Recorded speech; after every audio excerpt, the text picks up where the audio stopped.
Good morning students, welcome. Yesterday we have studied about the contribution given by Kepler and Newton.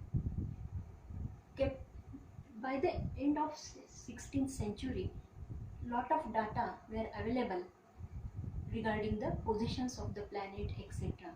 The work done by Brahe was also useful to Kepler. Kepler also studied the positions of planet etc. and he was confirmed that these planets, when they revolve around the sun, they follow certain rules, certain laws, and these laws are now known as Kepler's laws. There are 3 laws of Kepler's, and generally in the examination 3 laws are asked. 1, 2, 3. For 3 marks question, those laws are asked. What Kepler told about the positions of the planet? He considered that the planets revolve around the sun in the elliptical manner, in the ellipse. How ellipse is obtained? You know the caps that we or you wear at the time of your birthday party. The conical caps are there. When you cut that cap in this direction only, then circular part will be obtained.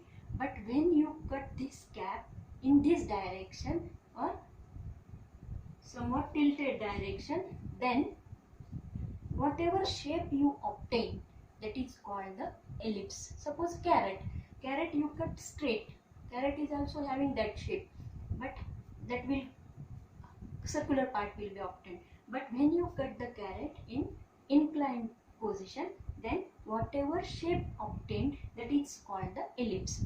Then Kepler told that the planets, when they revolve around the sun, they revolve in the elliptical orbit.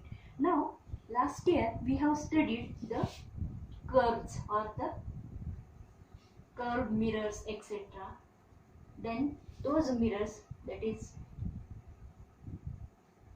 the mirrors, they are having focal point or they are having focus.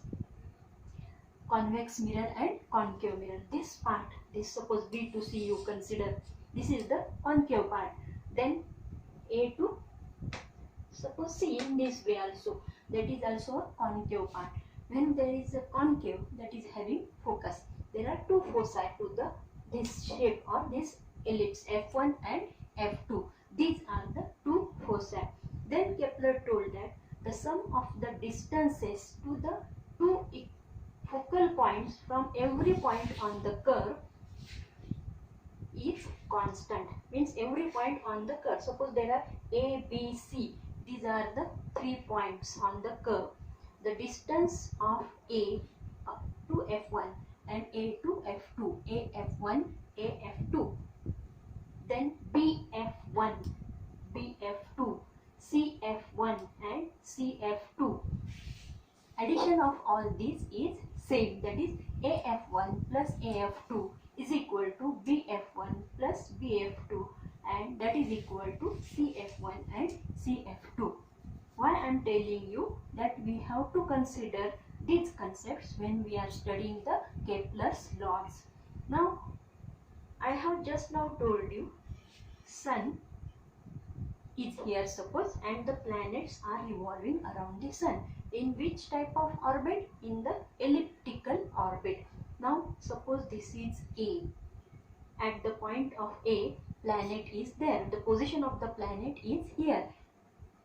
Now the first law of Kepler tells us that when the planets are revolving around the sun, the position or the orbit of the planet is elliptical with sun at one of the foci. One of the foci means F1 or F2. This is suppose this foci or focus. One focus. When planet is revolving around the sun, then sun is at one focus and planets are revolving around that sun in the elliptical orbit. That is the first law of Kepler. You have to write this law in your notebook. The orbit of a planet is an ellipse with the sun at one of the foci. That is the first law of Kepler. Once again I will tell you, the orbit of a planet is elliptical or is an ellipse with the sun at one of the foci, either to this focus or to this focus. The sun will be there. So I have told you about F1 and F2, that is those are the foci, because this is the curved part, that is the concave part, and that is the focus. So sun is at one focus when planets are revolving around the sun. Then second law, Kepler's second law. These are known as Kepler's first law, Kepler's second law, and Kepler's third law. Three laws are there, and these three laws are very important for the study of gravitation. They were important to Newton also. Kepler's second law. The line joining the planet and the sun sweeps equal area. Sweeping, you know. Here sweeps means covers.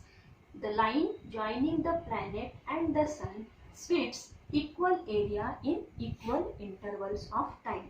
Now this is the position of the planet at A. So from this point to this point the planet is revolving. Suppose first position is this, second position is this. Then whatever area covered by this planet, that area is equal to this area also. Means from this position to this position the planet is moving. Again from E to F the planet is moving. So whatever area is covered here, this area or those area covered by the planet are equal in equal intervals of time. The second law tells us the line joining the planet and the sun sweeps equal areas in equal intervals of time. So whatever time required for the planet to go from A to B is the same to go from C to D, in that way. So area ASB is equal to area CSD. The line joining the planet and the sun sweeps equal areas. Sweeps means covers. You can write covers also. Covers equal areas in equal intervals of time. This is the second law of Kepler. Now the third law. So first law we have seen, that is it is elliptical orbit and sun at the focus. Then second law we have seen it covers equal areas in equal intervals of time. Now third law, Kepler's third law. We know that planets are revolving around the sun. So whatever time required to revolve the planet around the sun, that is called its period of revolution. The square of its period of revolution around the sun is directly proportional to the cube of its mean distance of a planet from the sun. So again the square of its period of revolution around the sun is directly proportional to the cube of the mean distance of a planet from the sun. Suppose r is the average distance of the planet from the sun. Mean distance means average distance, and t is its period of revolution. So square of the period of revolution is directly proportional to the cube of the mean distance. Distance is r cube. So t square is directly proportional to r cube. T upon r cube. You know that to remove the proportionality sign we have to take one constant, and if you take the constant, proportionality sign is removed. T square upon r cube is equal to constant, or that is equal to k. So these are the three laws of Kepler. These laws given by Kepler, they are only depending on the general observation or regular observations of the planet around the sun. His study was depending on that only, that is depending on the observations of the planet. But how this came or what was the calculation regarding that, Kepler was not able to explain, or he did not explain. He only put forth the laws depending on the regular observations of the planet. But whatever mathematical calculations are there, etc., he couldn't explain those things. But these laws were important for the further study done by Newton, and Newton has given its mathematical calculations, etc.